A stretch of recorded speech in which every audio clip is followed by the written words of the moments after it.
तो ये guys welcome back to my new video. So guys river system of India मतलब भारत के जितनी भी हमारी नदियां हैं उनकी आज मैं पहली वीडियो लेके आया हूँ, जिसमें हम बात करेंगे अपनी सिंधु नदी के बारे में। ठीक है, मतलब जो हमारी इंडस रिवर है उसके बारे में। तो उसके बारे में चलिए पहले हम बेसिक बातें कर लेते हैं। ठीक है, और केवल हम वही बातें करेंगे हर रिवर की जो इंपॉर्टेंट है और एग्जाम ओरिएंटेड है, जो एग्जाम में पूछी जाएंगी, फालतू कुछ भी नहीं पढ़ने वाले हैं। चलिए गाइज शुरू करते हैं। तो इंडस रिवर का सबसे पहले इसका उद्गम मतलब ओरिजिन कहाँ से होती है, शुरू कहाँ से होती है, तो ये निकलती है मानसरोवर लेक से। ठीक है, मानसरोवर लेक से निकलती है, जो कि मानसरोवर लेक है हमारी तिब्बत में। ठीक है, मानसरोवर लेक से निकलती है जो कि हमारी तिब्बत में है मानसरोवर लेक। ठीक है, वहां से निकलती है और अरेबियन सी यानी अरब सागर में जाकर गिर जाती है। ठीक है, अरब सागर में जाकर मिल जाती है। ठीक है, अरेबियन सी में जाकर मिल जाती है। ठीक है, फिर ये जो है हमारी 2880 किलोमीटर लंबी है। ठीक है, इसकी टोटल लेंथ 2880 किलोमीटर है, लेकिन इंडिया में ये केवल 709 किलोमीटर यानी 709 किलोमीटर। ठीक है, इसका हिस्सा 709 किलोमीटर वो भारत में है। ठीक है, तो इसी वजह से हमारी एक इंडस वाटर ट्रीटी हुई थी, मतलब सिंधु जल संधि। ठीक है, इंडस वाटर ट्रीटी सिंधु जल संधि जो कि हमारी 1960 में हुई थी। ठीक है, तो उसमें कहा गया था कि मतलब इसका सिंधु नदी का जो पानी है वो 20% यानी 20% तो भारत इस्तेमाल करेगा। ठीक है, और पाकिस्तान 80% करेगा, 80% पाकिस्तान करेगा। ठीक है, फिर अब इसके आते हैं सहायक नदी यानी इसकी ट्रिब्यूटरीज कौन कौन सी हैं। तो मेन ट्रिब्यूटरीज इसकी जो है वो है झेलम, चेनाब, रावी, ब्यास, सतलुज।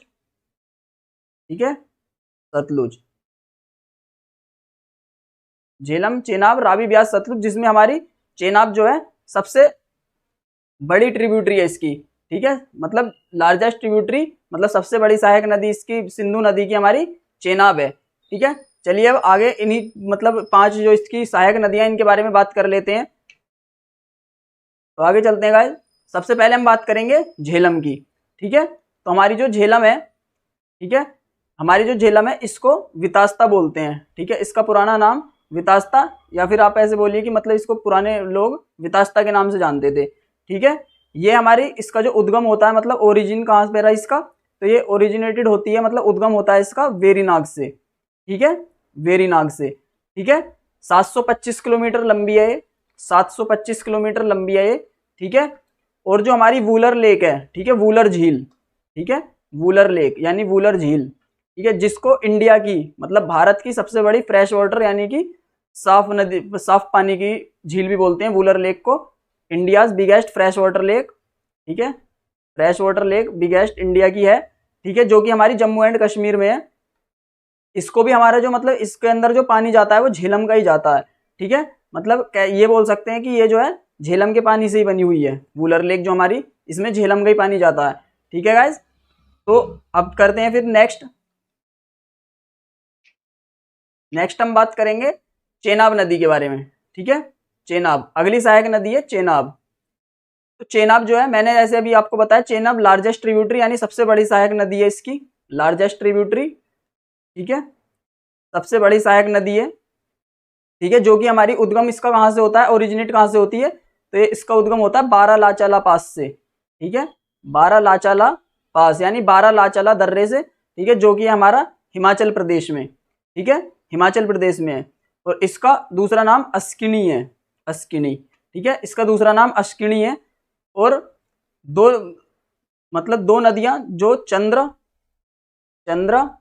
और भागा या भाग, ठीक है, चंद्र और भागा मिलकर चेनाब बनाती हैं। ठीक है, इन दोनों के कॉन्फ्लुएंस से मिलकर आगे चेनाब बनती है। ठीक है, तो ये थी हमारी चेनाब नदी के बारे में। अब चलते हैं हम अगली ट्रिब्यूटरी इसकी। तो नेक्स्ट हमारा रावी। ठीक है, रावी का दूसरा नाम पुरुषिनी था, पुरुषिनी, रावी का दूसरा नाम पुरुषिनी था। ठीक है, या पुरुषिनी भी बोलते हैं इसको। तो एग्जाम में इनके मतलब दूसरे नाम भी पूछे जाते हैं कि रावी को हम और किस नाम से जानते हैं, तो इसका दूसरा नाम पुरुषिनी था। और ये हमारी निकलती है रोहतांग पास से यानी रोहतांग दर्रे से। ठीक है, रोहतांग पास या फिर हम इसको बोलेंगे रोहतांग दर्रा। ठीक है, जो कि हमारा कहाँ पर है, कुल्लू हिल्स मतलब कुल्लू की पहाड़ियाँ। ठीक है, हिमाचल प्रदेश में।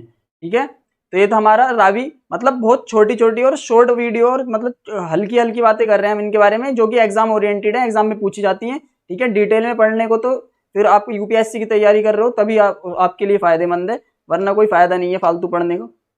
फिर उसके बाद में हम बात करते हैं ब्यास नदी की। ठीक है, ब्यास जिसको विपाशा बोलते हैं। ठीक है, विपाशा, ब्यास को हम विपाशा भी बोलते हैं। तो ब्यास नदी का उद्गम कहाँ से होता है, मतलब ओरिजिनेटेड कहाँ से होती है, तो होती है ब्यास कुंड से। ठीक है, ब्यास कुंड, और ब्यास कुंड हमारा कहाँ पर है, रोहतांग पास के बराबर में। ठीक है, रोहतांग पास मतलब रोहतांग दर्रे के पास में हमारा ब्यास कुंड है, वहां से हमारी ब्यास नदी निकलती है जिसको हम विपाशा भी बोलते हैं। ओके गाइज, चलते हैं हम अपनी नेक्स्ट नदी पर। तो अगली हमारी नदी है सतलुज। ठीक है, सतलुज, जिसको इस वे में भी लिखा जाता है सतलुज, क्योंकि इसका नाम है सतलज। ठीक है, तो कुछ लोग इसको ऐसे लिखते हैं, कुछ लोग ऐसे लिखते हैं, तो एग्जाम में मतलब कोई भी स्पेलिंग आ सकती है। ठीक है, तो उससे हमें कंफ्यूज नहीं होना है। तो सतलुज नदी का दूसरा नाम जो है वो है सतुद्री, सतुद्री। ठीक है, सतलुज का दूसरा नाम सतुद्री। ठीक है, इसका उद्गम कहाँ से होता है, ये हमारी कहाँ से ओरिजिनेटेड होती है, तो ये होती है राकस लेक, मतलब राकस झील से।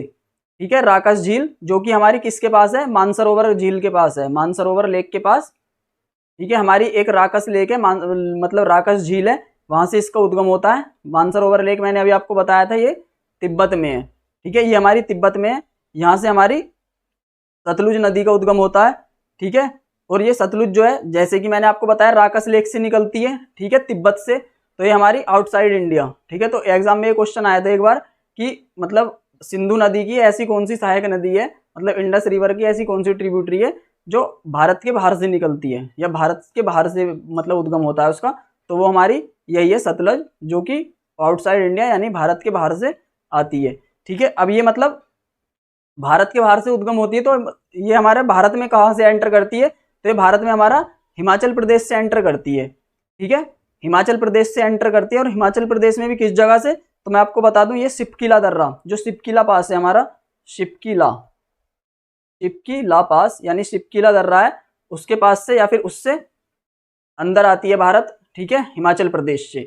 ठीक है, अब मैं आपको एक चीज और बता देता हूँ ब्यास और सतलुज नदी के बारे में। ठीक है, तो ब्यास और सतलुज नदी हमारी जहां पर मिलती हैं, ठीक है, वो मिलती है हमारी ब्यास और सतलुज नदी का कॉन्फ्लुएंस। ठीक है, ये होता है हमारा हरीके में। ठीक है, जो कि हमारा पंजाब में पड़ता है, हरीके। ठीक है, वहां पर हमारा एक हरीके बैराज भी है। ठीक है, यहाँ पे ब्यास और सतलुज नदी मिलती है हरीके पे। ठीक है, और यहीं से इंदिरा गांधी कैनाल यानी इंदिरा गांधी नहर, जिसको पहले राजस्थान नहर के नाम से जानते थे, इंदिरा गांधी कैनाल यानी इंदिरा गांधी नहर। ठीक है, इंदिरा गांधी नहर या इंदिरा गांधी कैनाल।